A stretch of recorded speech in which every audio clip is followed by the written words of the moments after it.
All right, there are probably a couple of words on here that you don't know, and we will talk about them, but not right this minute. Let's shift down to measures of central tendency, which, I don't know, you may not have known that that's what mean, median, and mode are called. So they're called measures of central tendency because they describe the center of a data set. And their mean, median, and mode are three different ways to describe the center of a data set. So we used our cards to figure out if we remembered which each one of them were. And you might have had to look it up. It's probably been a while since you've done that.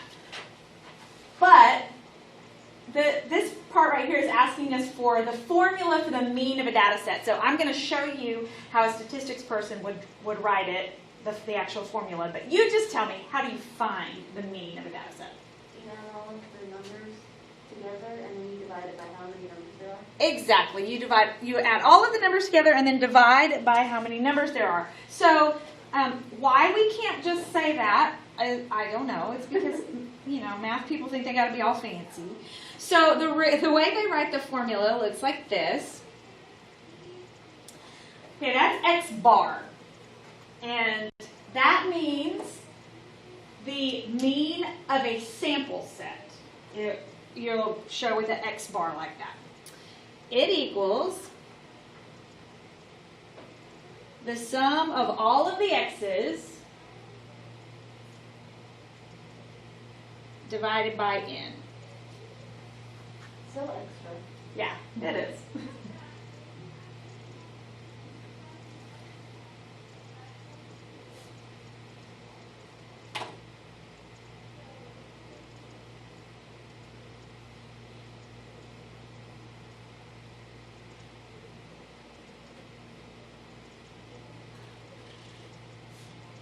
It gets even more extra.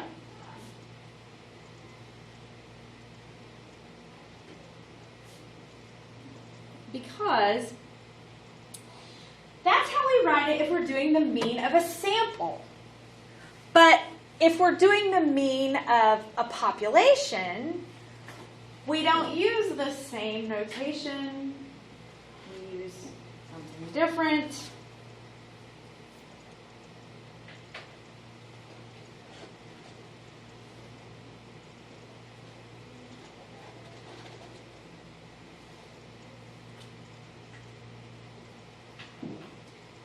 I'm going to do my best to draw it, but it won't look good. That is a mu. That's the Greek letter mu. And it also means mean, but when you see that, it's the mean of a population.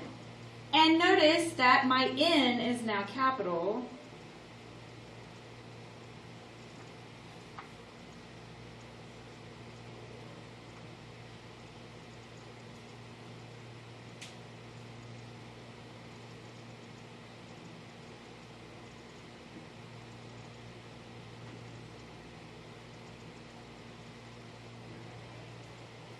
Because we're talking about the number in the population. Now that one makes sense to me, the capital N, like that's the whole population, and if you take a little group out of the population, you use a little n, like that makes sense.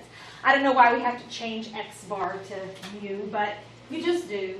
And you'll see later when we get into a little bit more writing of the formulas of things, that anytime we're dealing with a population, we use Greek letters to represent the things, and anytime we're dealing with a sample, we normally just use regular old, or whatever those are, our alphabets, whatever that is. So it's not English.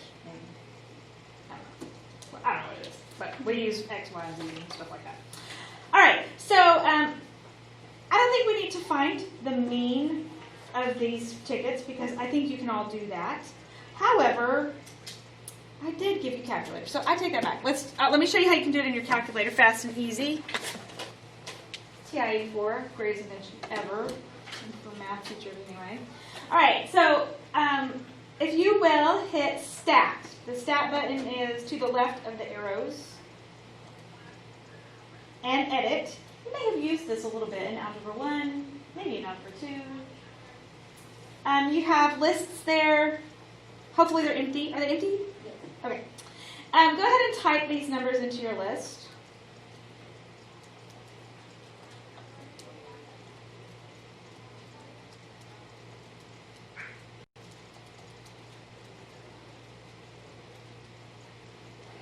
Once you get them all in, hit Stat, arrow over to Calc, and the very first thing on the list is one variable statistics. Well, right now that's all we have is just one variable, just dollars. If you hit Enter, I did type my data in list 1, and so I'm just going to arrow down to Calculate, hit Enter. And the very first thing at the top of the page is X bar. That's the mean. So now and you'll see I've got N at the bottom of that page. There's N equals 7. The calculator automatically assumes that everything that we put in the calculator is a sample because we're taking the time to type it into the calculator. It is possible it could be a population. If I was going to do the average age of my first period class, I could do a population. You know, there's 15 of them or whatever, and it would be, I would write it as a capital N, but the calculator doesn't know that. So it assumes everything is a sample size.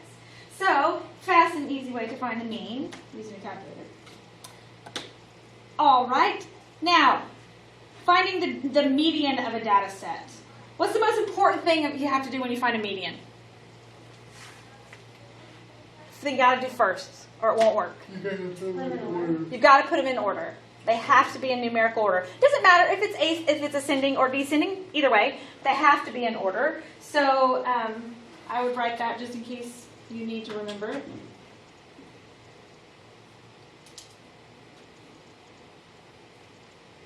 And then you find the middle. What do you do if there is no middle? If I have an odd data set, it works out nice because I go like this and then I end up on 1.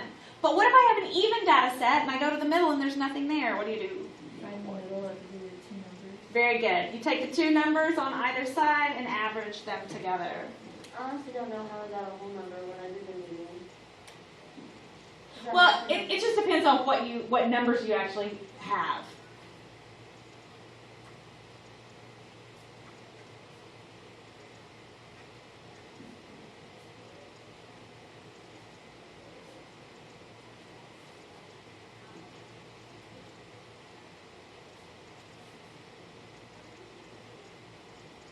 Now, another really nice thing about this calculator, it has that little down arrow because that means there's more to this little statistics thing. Arrow to the second page, so just arrow down, and there's the median.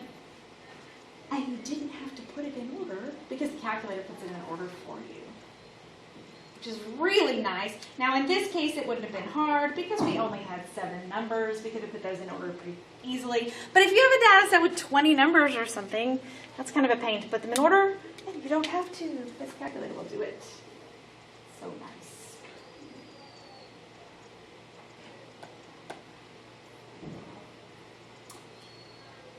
So, the median price of the smartphones is right there, and it is...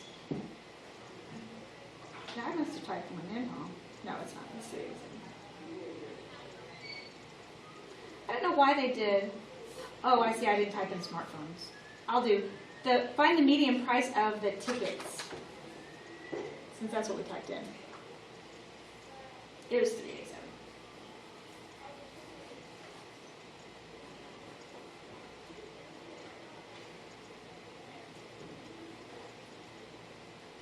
All right, so if you look at example 3, this is a good example of one that would be kind of a pain to try to put them all in order.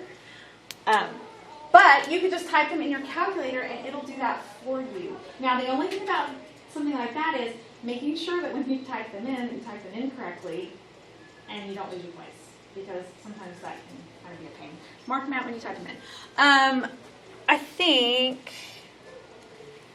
yeah, we're almost out of time. So, we will start there, not tomorrow because I won't see you tomorrow. We will start there on Monday. And I will try to figure out where I have to make the Quizlet. I don't know. The last time I put a Quizlet, it worked, didn't it? Yes, but... So why doesn't this one work? I got into the Quizlet. You did? Yeah. Must be nice, can't relate. I didn't check. Every time. I'm on my hotspot though. Oh, okay.